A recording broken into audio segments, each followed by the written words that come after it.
Well, MiLEAP hit the ground running. And with our association and ISDs, to give you an example, there were some just minor problems that we were trying to come alongside and help districts in real time, which would impact children. And that immediate response with a solution was phenomenal. We cut through the bureaucracy, we made decisions that impacted kids right away. School is really one of the few touch points we can count on for students. So we've really poured resources into training and equipping our schools and classrooms. Many of our communities don't have a public library, and many of our schools are an hour from the closest public library. So that just is not going to be a daily trek for most families. So we really want to make sure that we have books that students want to take home and are excited about, especially in that K-12 level. Students are really excited. How do you ensure that family and community engagement is systematic, integrated in the work that we're already doing? It's not one more thing. It is a part of our fabric and our DNA, and most importantly, sustained. It's not seen as a shiny object. It's not nice to have, it's necessary.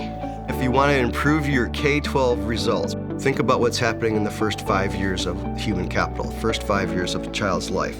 Again, 90% of the brain develops before children even come to your preschool or kindergarten door. For schools, that means you might want to consider trying to do more in the early childhood space, whether it's literally providing physical space in your buildings, on your campuses to support early childhood programs, doing things like shared staff arrangements, think about shared sub-pools. There's research around recruitment and retention of teachers. So when we know that parents are engaged and teachers feel supported, that contributes to just having a really strong school climate where teaching and learning can thrive. In teacher preparation programs, we do not necessarily prepare teachers to deal with families and children. I always use the example, can you imagine a doctor finishing medical school and they've never dealt with a patient? We focus a lot on content, but not necessarily on the kinds of families and children they will be working with. And I do think that is something we definitely need to work on. We want to ensure that our engagement events are not random acts of engagement.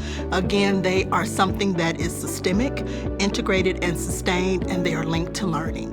When I was growing up, the corner store that I walked down to, the person at the counter knew who I was.